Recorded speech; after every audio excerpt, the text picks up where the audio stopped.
Aalto University was formed in 2010 by, when three very independent Finnish universities were merged into one. So there was Helsinki School of Economics, Helsinki University of Technology, and Helsinki University of Art and Design. So you can imagine the amount of different schools and different disciplinaries and different students that were brought into one university. Now, today, Aalto University has 6 schools and an open university. There's roughly 11,000 students and 4,500 personnel. We have schools from engineering to chemical technology to art and design, architecture, so on. So, again, a very diverse background. All of these schools had e-learning environments before. There was Optima, which I'm going to go through in the next slide. There were multiple Moodle installations, which were handled by the schools, by research groups, by different people there. There was no centralized IT. Oh yeah, by the way, I'm from the department of No, as Gavin said. So if you have any technical questions about this, you can ask me. And then there was Noppa, course pages, which I'm also going to go through in the next slide. But this is just a bit of a background of what we started with. There were 3 main VLEs. There were other smaller ones, some that were actually created in the schools and still being used. But 3 main VLEs were Optima, which is a Finnish proprietary software as a service. And it works roughly the same as Moodle. The development is not as fast, and you can't actually contribute into it as much as you would in the Moodle. And there were Moodle installations, and then there was Noppa. Noppa was in-house built in the technical university. It was really very good, very well liked. It was used as course pages, and people were using that instead of the actual course information system, which was a bit of a nightmare. So that led to too many environments. Users were really confused. They weren't sure where the information is located, where the correct information is located. They weren't sure where the master data for courses was. So they went to different platforms, they went to different themes, different ways of working in e-learning environments, and this could be one student in a couple of courses. It was expensive, it was complicated to maintain. The centralized IT tried to maintain these, but it was a nightmare. It was old Java software and stuff like that. So sorry, I have notes in here, it's difficult. But from a user's point of view, this was difficult, it was confusing. And we saw that there was a need for one consolidating start page or start environment for all of the courses. One place where the student is sure to find all the correct information, the up-to-date information about every course in our school. And this led to My Courses, which is really ingeniously named, our system. So it's mycourses.aalto.fi if you want to go there. It's a guest access, so you can try it out. And it's called My Courses now by many people. And its production deployment was last August, and as of yet, there hasn't been that many big critical failures, so everything's working, fingers crossed. So how did we get there? Well, first of all, we had a planning phase, or actually we had 2 planning phases. First was internal. First was something that we had to look through what the schools, or actually what the IT, what the education designers wanted. And this was the phase when we did a benchmarking trip to England, and thank you to Paolo and Roger for having us and going through their Moodles and going through the difficulties, but also the benefits of having a Moodle and using it in different ways. And we came back from the trip with the solid idea that we wanted to use Moodle. Why? Because we already had Moodle, we had used Moodle. It was known in different departments. It was scalable, it was, you could actually contribute to the design of the platform. There was already so many good possibilities to use it, to extend it, and to work it forward. So mainly because of this benchmarking trip. Then we had another planning phase, which was with the schools. So with the schools, we wanted to find out what kind of integrations, or actually what kind of decision-making processes, what kind of student and teacher processes were used in different schools. Students were enrolling in the course information system, but this enrollment information wasn't used anywhere. It was in the course information system. The VLEs didn't use it, so they had to enroll again. Course information wasn't pulled from the course information system. The teachers had to write course information a couple of times in different systems, so it was a lot of work for the teachers. So with the schools, we looked into this with working groups, with making decisions, and at the same time building an environment based on this. So we had a fully functional testing environment for the next phase, which was the actual build with student and teacher work groups.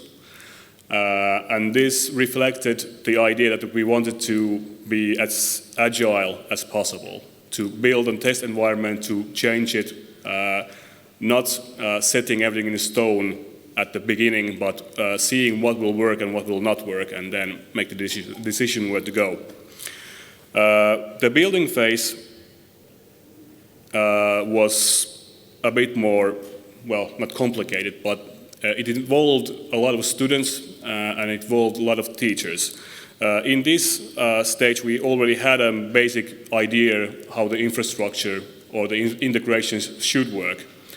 If you want to know more about, I'm not going to go into the integrations or the actual technical data that much. If you want to know more, there's a poster of our environment at the next room, or you can ask me about them. We had multiple workshops. I'm going to, don't know what the English word is to look for the information in here, but we had, in spring 2015, we had about 10 pilot courses which took the environment and actually used it to go through an actual course in the test system. We had, from spring of 2013 to spring of 2015, about 10 workshops with students, teachers, and staff. We wanted to bring the administrative staff into this as well, because they do a lot of work with the courses. They help the professors. The professors probably, well, some of them don't like to actually write information about the courses or even use the VLEs themselves. So we took the administrative stuff there as well. We had questionnaires for students. We talked with the student union. We had a user feedback collected from layout and needed features, and then we tried as best as possible to accommodate this. And then there was a usability course who used my course's service as a case and write reports for multiple views. There's a point in there that says finding a sweet spot. And this is something we found that was crucial for getting user engagement in the system. We started with multiple V-learning environments and we tried to push them into a one. We don't make we don't force our students or teachers to use one environment. We try to make as good environment as possible so that they will use it, they want to use it, but we can't force them. In Finland, there's an academic freedom that's really wide, so they can use whatever they want to. Sweet spot was the idea that we should find this point where the user engagement, the people wanted to actually use this environment more.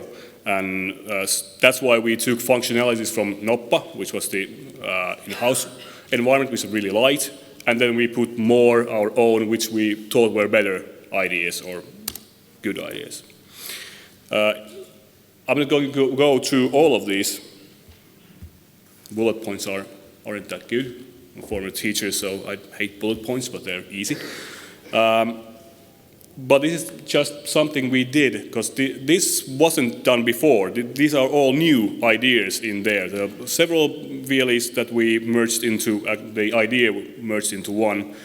And now every course is a uniform course space created by default from the course information system automatically. Teachers don't have to do anything there. The access is based on enrollment information, so students enroll in the course information system, and this is taken into my courses and used there. Lecture times are taken from course in management system, course deadlines, all of this. This wasn't done before, it was done manually, so teachers were writing it up in Noppa. Integrations to Turnitin, to Stack, which is hugely used in our school. We have a load-balanced Stack system working now, which is difficult to maintain, but still.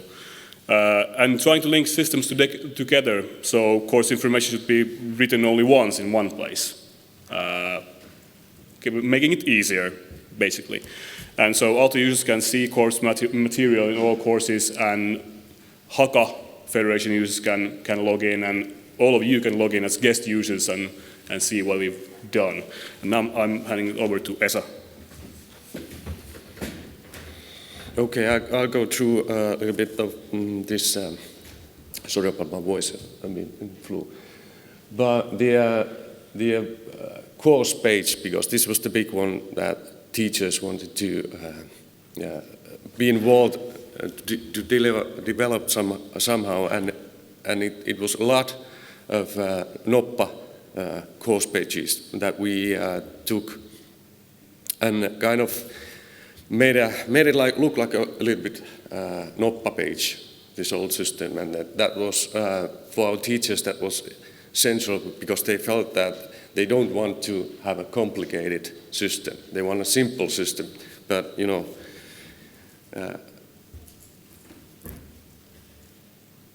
So what we did was, if you see on the left side, you can a menu. This is the kind of page every course gets.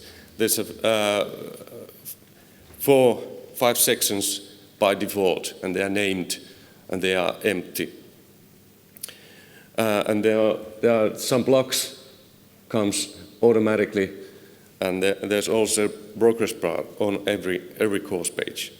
So this is where teacher starts to work, and then there's a couple of drop downs where users can see their own courses and jump into the course between courses. And one big thing for students was the search box. It seems that the students don't want to go drop downs selections and find the courses, but they always want to put searches in the search box and find the things they need to. But this is kind of if there's nothing information in course management systems, then and there's a course page for the course here. This is how it looks like. And there's also a general discussion area, which means that even if the course doesn't use this page, the students has always a place where they can have a discussion in the course context. We did quite a few things with our blocks. For example, I'll show you, this is the editing mode on. So you see that blocks, for example, don't, or teachers cannot move them or hide them. They are there and stays there. And this is what teachers wanted. They were a little bit confused with the Moodle blocks. There were too many of them, and they were all over the place. And actually, they can't choose extra blocks at all. That's what they get. And after these academic years, it seems to be that we are getting more feedback that they are opening a little bit. They are opening the idea that, okay, we could have this and this and this and block. So maybe we start opening this system a little bit step by step. And then all the editing buttons, you see, they are big blue buttons So this was also from teachers. They want to, when they put editing on, they want to kind of see where to push and not go into something and then find the editing mode. So we did these kind of small things. And then we have when you're editing mode, this is open, this big yellow menu down there. That's just for help for teachers to to get help when they need it. But this is something about this clean is how as clean as we got it at the moment. We'll see in the future how it works. And here's the big picture of the whole process, how student and teacher flows in the systems. My courses or Moodle is just one piece of the puzzle in the middle. Everything starts with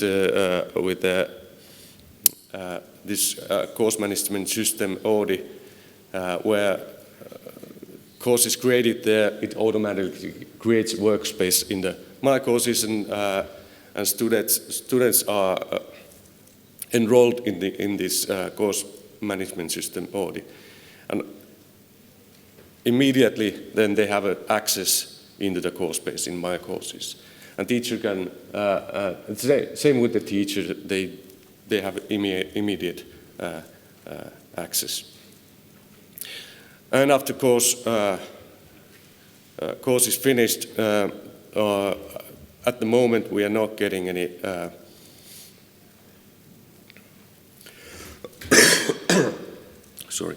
feedbacks or anything else out of the Moodle, so they are staying there, and that's the place where student and teachers have the conversations, and the final grade goes back into the course management system audit. So this is, in some point, I hope this will be automatic also in the following years. So evaluation and everything goes finally to audit, and that's the place where students check up their numbers. Okay, but that's it. And questions now or later? Okay, thank you.